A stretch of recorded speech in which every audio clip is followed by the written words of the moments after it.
One of the things that we talked about with communication is that it's critical, it's hard, and it's not about me.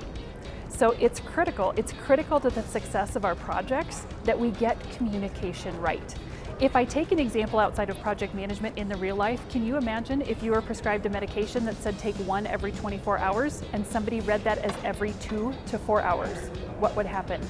That's why communication is so critical, and it's on projects too. Imagine if you're working on a project and about halfway through you realize you're not going to meet the deadline, and you start telling people right away that you're not going to meet it, and how much better that goes and how much more successful you and your project are when you communicate ahead of time. So it's critical. It's also hard. We are not naturally good communicators. We're not. We would love to be. Some of us are, some of us aren't, but most of us aren't. And so we have to work really, really hard to be good at it. So just know that that's okay. If you're struggling from a day-to-day basis, communication is hard. It's critical, it's hard, and then it's not about me.